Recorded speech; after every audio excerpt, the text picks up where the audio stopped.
In this video, you will learn about the experiment torsional pendulum. The setup is shown here in the video. Aim of the experiment is to determine rigidity modulus of the given wire. For this wire, you are going to calculate the rigidity modulus using torsional pendulum. The apparatus used in the experiment are, we have the wire of some radius. This is a disc whose mass and radius will be given in the observation, and I am going to use stop clock for recording the period of oscillation. The observations you are given with mass of the disc. The mass of this circular disc is given 1.3 kg it is, and capital R is given as the radius of the disc. The total is diameter and this is the radius. Half of this disc is radius.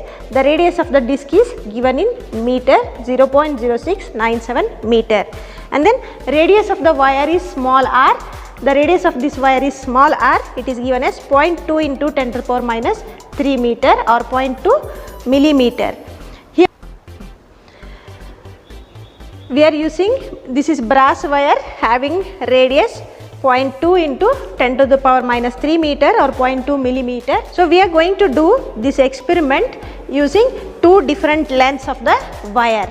In this setup, I have the length of the wire from here till this mass is 35 centimeter or 0.35 meter, and there is another setup where we are using the length of the wire as 45 centimeter or 0.45 meter. Going to calculate rigidity modulus of the wire using the concept of time period of oscillations of this mass or a disc. So to calculate time period, what we have to do, you have to start the oscillations, leave the disc from one end, then the disc starts oscillating simple harmonically. When the disc starts oscillating simple harmonically, you have to count the number of oscillations and the time taken for those many oscillations. We are going to have 5 number of oscillations.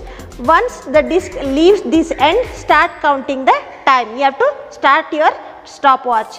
Once you start the stopwatch, from here if it starts, it should go back to the other end and come back to the same end, then it completes one oscillation.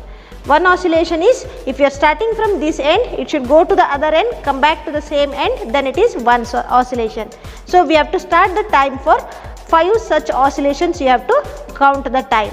Once you record the time for 5 oscillations, you will tabulate time taken for 5 oscillations. Then if you know the time taken for 5 oscillations, you can calculate the time for 1 oscillation. That is time for 5 oscillation divided by 5. If you do, you will get time period called as time for 1 oscillation. The rigidity modulus of the wire can be calculated using the formula given here. Eta, the rigidity modulus, is given by 8 pi I divided by small r to the power 4 into L by T square. This L by T square completely you will substitute from the table that you have done. We have done it for 2 different lengths. So the average of these 2 lengths you will record as mean of L by T square. So this mean L by T square will substitute in the formula.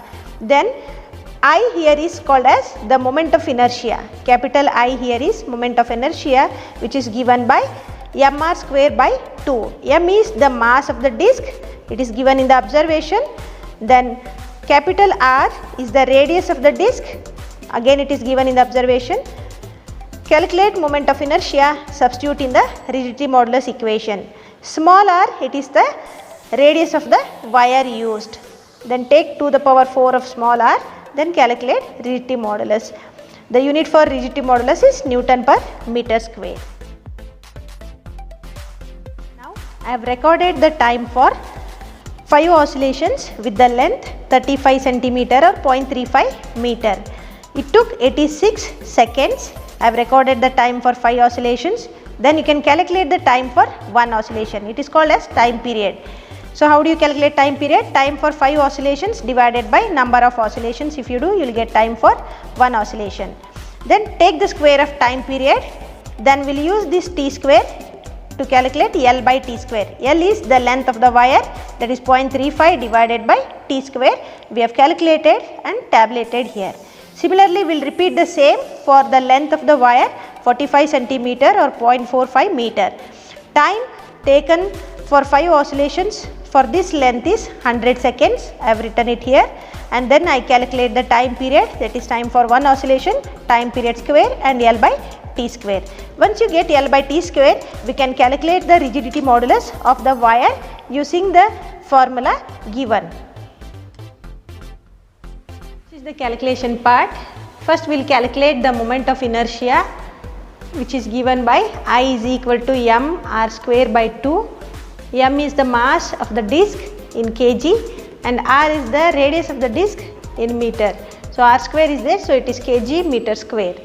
So mass of the disc is given in the observation 1.3 kg, then substitute for the radius of the disc, it is in meter 0.0697. After you substitute, you will get the moment of inertia as 3.157 10 to the power minus 3 kg meter square. So I will substitute this value of I in the formula for rigidity modulus. Eta is given by 8 pi I divided by small r to the power 4 into L by T square. This L by T square we will substitute directly from the table. The mean of L by T square from the table is 1.154 10 to the power minus 3. For two different lengths we will calculate L by T square, then take mean of both the lengths, then you will get it 1.154 10 to the power minus 3. Substitute for pi, I is moment of inertia that you have already calculated 3.157 10 to the power minus 3, then r is the radius of the wire. So to the power you have 4 you have to calculate. So carefully you have to do this calculation. 0.2 to the power 4 into 10 to the power minus 3 to the power 4 will become 20 to the power minus 12. So once you calculate all these values, you will get the moment of rigidity modulus eta to be equal to 5.723 10 to the power minus 10, and the unit is Newton per meter square. So the rigidity modulus of the given brass wire is 5.723 into 10 to the power minus 10 Newton per meter square. That is what I have substituted in the rigidity modulus of the material of the given wire. Eta is equal to 5.723 into 10 to the power minus 10 Newton per meter square.